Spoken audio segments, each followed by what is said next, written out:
Uptown Exotic Car Rental carries a wide selection of the most exotic driving machines from around the world. Experience the power of the legendary Lamborghini or enjoy a night in the luxurious Bentley. Uptown Exotic Car Rental offers a chauffeur service, hourly rentals, free hotel delivery, and free miles. Book online today at uptownexotics.com or call 713-784-8400 for more information. Hey guys, what's up? This is Armin van Buuren, and you're listening to the JMG Live Music Lounge. What's going on, everybody? This is Neo, and you are checking out the JMG Live Music Lounge. Keep it locked right here, y'all. Peace and love. What's up? This is Afrojack, and you're listening to the JMG Live Music Lounge. Hey, what's up, guys? This is Cedric Jovet, and you're listening to JMG Live Music Lounge. And Cedric, let them know you're talking to Jacquari. Hi there, I'm Sonny James. I'm Ryan Machano. And you're listening to JMG Live Music Lounge. You already know what it is. It's Jacquari, and you're listening to JMG Live Music Lounge. Hey, this is Dyro, and you're listening to the JMG Live Music Lounge. What's up, it's your boy DJ Chuck. Hey, this is Mary Lambert, and you're listening to the JMG Live Music Lounge. JMG Live Music Lounge. Jacquari, nice to meet you. JMG Live Music Lounge with Jacquari Harris. Hear it first with your favorite music artists and celebs. Interviews and entertainment. What's up, this is Kenneth Hellcat. You're listening to JMG Live Music Lounge. What's up, everybody? I'm your host, Jacquari Harris, and welcome to the JMG Live Music Lounge. It's our first episode of 2020, so Happy New Year to all of you. In this episode of the podcast, we have our new artist of the month, Mr. Armin van Buuren. That's right. You know, I've been wanting to speak to Armin for a minute because he's one of the biggest DJs in the game. Plus, he's bringing his Balance tour to the Revention Music Center on January the 30th. So we recently spoke for an interview, and we talked about his tour, his music, and being named the number one DJ 5 times. That's right. So here we go. JMG Live Music Lounge.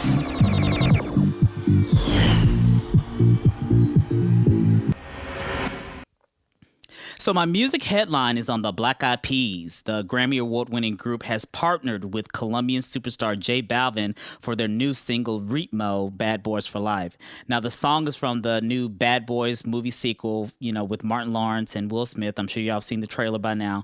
And the movie will be out in theaters on January the 10th. Now, RITMO is a danceable fusion of hip-hop, a little bit of reggaeton, a little bit of pop music, and I just love it. You know, the song dropped in October, and it samples Corona's Rhythm of the Night. So it has this whole 90s nostalgic vibe to it, just making this tropical banger even more memorable. Now, the Black Eyed Peas appeared in the print edition of JMG in January 2011 for our music issue, and the group was on the cover, and they were also featured with a 4-page article and an interview with Apple the App. So I've just been a Black Eyed Peas fan for a while, and I'm just glad to see them back with some new music.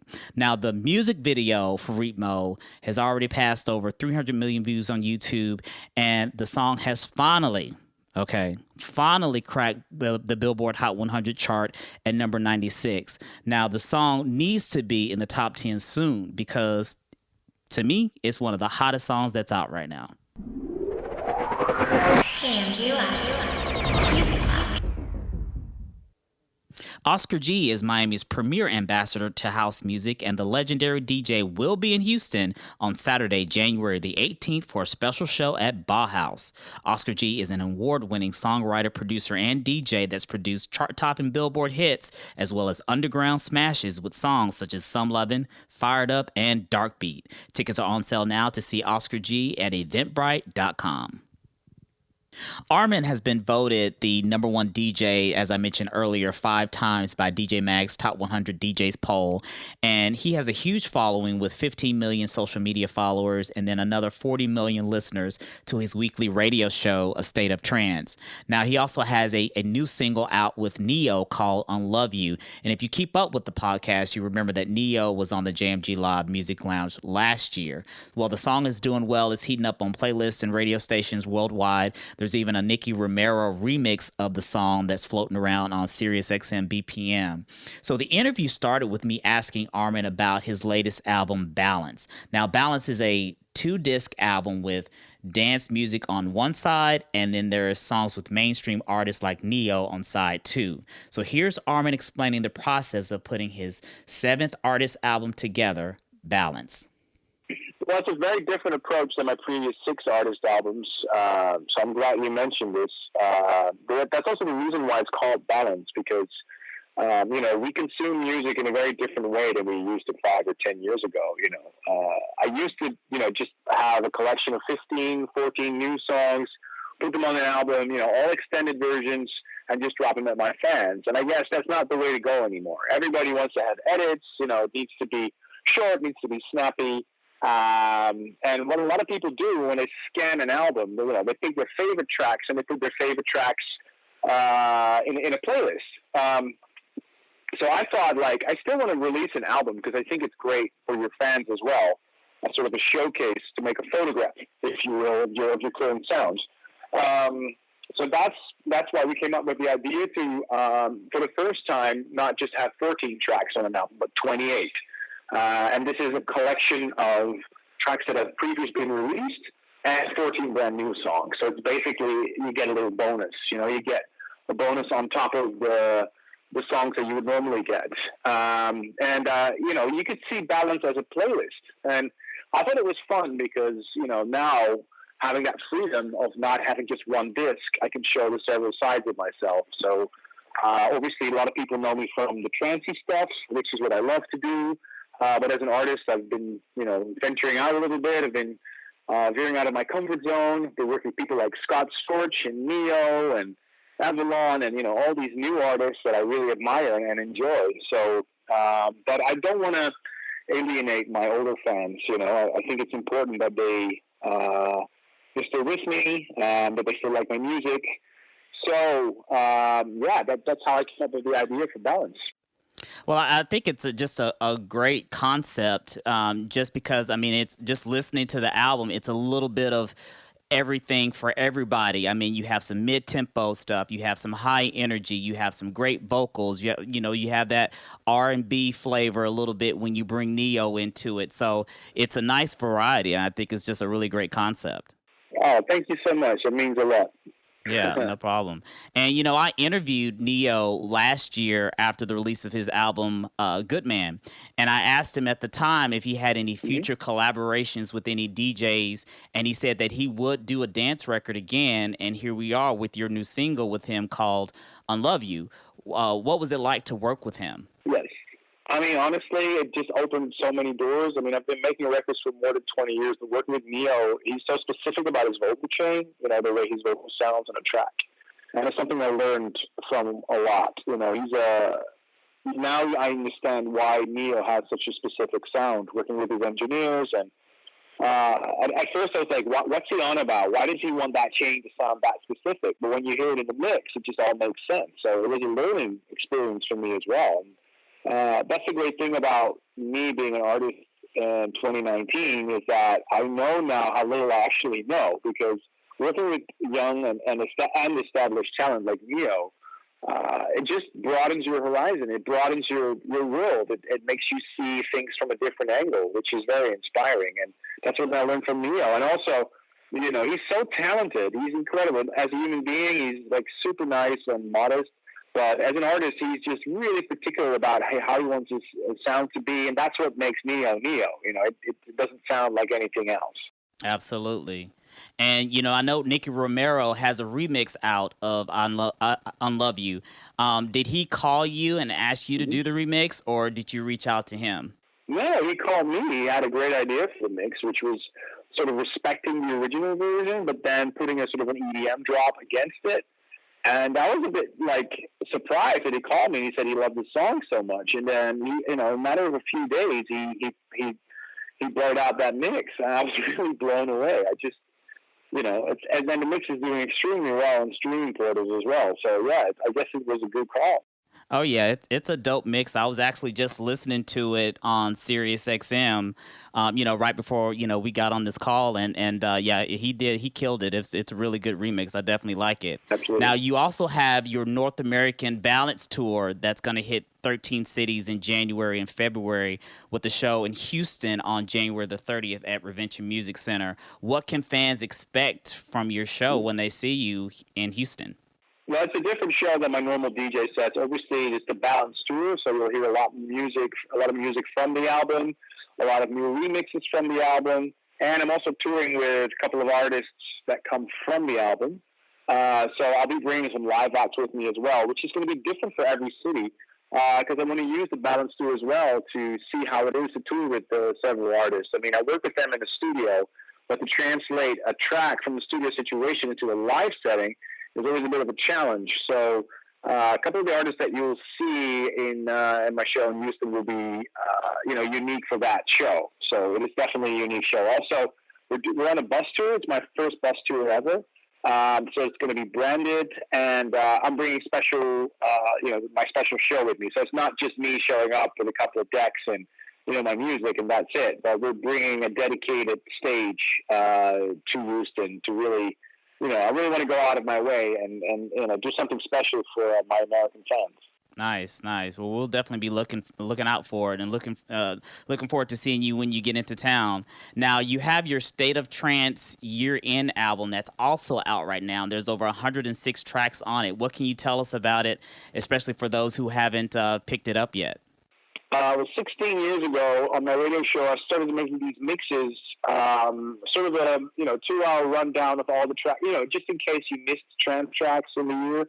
I wanted to make a sort of a compilation of the tracks that were big in that specific year, and it was such a success with the fans that we decided to release those mixes commercially. So the mix will be broadcasted in its entirety at my radio show, including a video mix.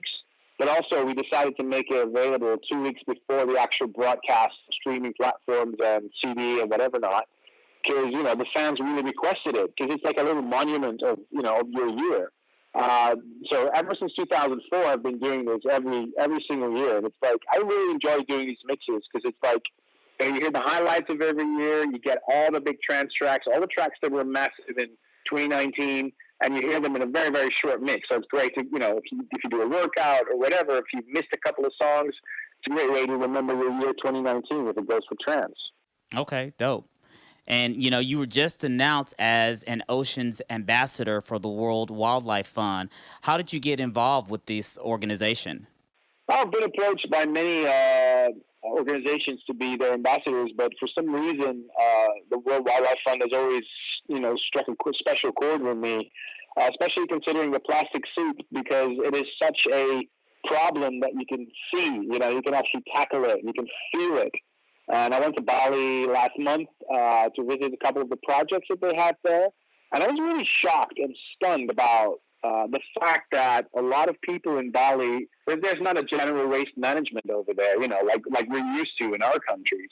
But people don't have anywhere to dispose of their trash, and they just dump it in the river. Mm-hmm. And the river goes to the ocean, and the fish eat the plastics and everything, and ultimately it ends up in our stomach. And I couldn't believe the amounts of plastic that I found on the island. I mean, Bali is such a beautiful, sacred place, and there's just plastic everywhere. And I was shocked, I was like, and it's not even about just generating money to solve this problem, but it's more about raising awareness of our use of plastics. And now I've been monitoring my own behavior regarding plastics, and I try to really reduce the use of plastics. But we're so used to using plastic, but it's not healthy for our environment. It's not, and it's a big danger for our future. I have 2 young children, 8 and 6. And, we're already polluting our planet. I want my kids to have the same kind of life that I'm having, carefree, and, you have to be able to swim in the ocean and to eat the food. But if you already know that right now you're eating a credit card worth of microplastics every day, it really scares me what that's going to mean in the future. Nobody knows what that does to your health, and it can't be healthy, Absolutely not. Absolutely not. Yeah, it's kind of scary, Armin, when you think about it, because the scientists are warning us right now that with climate change and everything that's happening, I mean, we're going to be seeing rising sea levels and just all types of problems and catastrophes in the next 10 to 20 years. Do you also keep up with climate change and do you try to do certain things yourself to kind of conserve energy, help with carbon emissions, things like that? Do you keep up with, climate change?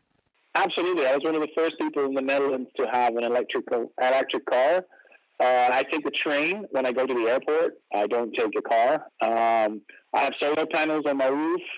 It's little things like that. I try to reduce my carbon emissions when I fly because, obviously I need to fly because there's no other way to get to the United States, for example, from Europe. Right. But if I fly, I make sure I reduce my carbon emissions by donating to the appropriate authorities every year. You need to do that. You need to be aware of the carbon footprint that we're all making. And it's, I'm trying to, reduce the use of normal light bulbs, for example. Everything is LED now in my house. It's little things like that do matter. You have to be aware that not everything just comes for free. And, we are paying a price, all of us. And, yeah, it's kind of scary if you think about it. Yeah, it is. It's definitely a collective effort, and it's good that you're doing your part. And if we all, contributed and did our part, then maybe we can turn this thing around. Absolutely. Now, you've been voted the #1 DJ 5 times, Armin, by DJ Mag's Top 100 DJs poll, and this year is your 18th consecutive year being in the top 5. How does it feel to be known as one of the best DJs in the business? It's just an incredible honor, just knowing that so many fans go online and just take their time, the precious time to say, hey, Armin van Buuren is my favorite DJ. It humbles me. And there's a lot of debate about the DJ Mag list and whatnot, and if it's a correct list or whatnot. I don't really care about that because what matters to me is just the fact that I know that, there's tens of thousands of people that actually took the time to go online and vote, and that motivates me, and that is that's everything. And it doesn't really matter what number you're at. Just the fact that you're in the top 100 means that your fans tell you like, hey, what you're doing is amazing, and you recognize it. We appreciate it. It makes my life better. And the fact that you can touch these people just by your music is just I guess it's the greatest thing to be in this industry. Yeah, definitely. And have you ever been shocked? I know you don't, maybe take the poll or the list too seriously, but have you ever been shocked by another DJ's placement on the poll? Maybe you thought someone should have been placed a little bit higher than what they actually got? Oh, yeah, absolutely. I mean, honestly, it's not my list. It's not my personal preference, but I'm not going to mention any names because, the way I am, it boils down to the same discussion as, what do you think about DJs that play pre-mixed sets and all that sort of stuff? I'm like, I'm not the type of guy that does that. I mean, I hate that. I resent it. But if a DJ rocks a crowd, he rocks a crowd. And it's as simple as that. Who am I to judge another DJ? In the end of the day, it's all about the people that are buying the tickets and are having an amazing time on the dance floor. So to look down on people who do that, I just don't. I'm not the type of guy. I know there's a lot of DJs that do that, but I'm not that type of guy. I mean, do I agree with that list? No, my list is different, but I respect it. And they're asking a certain age group, and they're asking a certain specific group to vote that DJ Mag list. But I guess if you ask, like, for example, people in the U.S. only or people in Canada only to vote, the list would be completely different. So you have to realize it's always a photograph of a specific group of people that makes that choice. And I'm not saying there's anything wrong with that choice, but I'm not really sure that all the people that go out throughout the year and to see a lot of DJs, if they all vote, right. I guess it's only a small percentage of all those people that vote. So but it does say something, and I guess the good thing about the whole DJ Mag poll is always that it raises debate, it raises discussion about dance music, it raises discussion about, hey, this is the DJ we want to go see, hey, what's this new guy, why is he #1, should we go see him? I guess it's good, because it raises debate, it raises interest in new artists and new talent, which is what it's all about for me. Yeah, no, I agree. And with that being said, do you have a competitive streak when it comes to other DJs, or do you just stay in your own lane and do your own thing? I used to be more competitive, I guess, especially when I wasn't voted number one yet. But as soon as I hit that Yeah. mark, it was like, oh, wait a minute, it's kind of like I feel more comfortable as a DJ now. I do a radio show every week, which gives me a little bit of a head start because I already know kind of what people expect me to play. Mm-hmm. And I guess it's more easy. The older you get, the more easy that gets. I mean, I still get nervous when I go on stage, so don't get me wrong. Yeah. But on the other hand, you have your professionalism. Yeah. So I made my hours and I made my miles, and it gives you a certain amount of confidence, which I like, which I kind of like. And that leads me to my next question. Your radio show, A State of Trance, is just legendary to a lot of listeners. How do you decide which tracks you'll play? Well, since I do it live now every week, or at least in one go, it's really on the spot. I always prepare my mixes in the sense of that I put everything in BPM and key. I always look at what people expect me to play, but a lot of the decisions are actually made on the fly, which is what I like, because I used to do my mixes in Ableton and pre-mix everything. I don't do that anymore, so it's much more exciting to actually hear the entire track, so you can hear what the producer meant with the arrangement, and it makes it so much more fun to sort of have the middle between preparing methodically and on the other hand just go with the flow. Okay, very nice. And my final question. So I know the first 2 months of the new year, January and February, a lot of DJs are hibernating and making new music. And then once March rolls around, they're releasing new music for Ultra. Do you have any new music or special performances at this point planned for Ultra? Yes, I am. I can't really say too much about it because the contracts aren't signed yet. But, I have a lot of tracks in the works that I'm super excited to share at Ultra. JMG Live Music Lounge.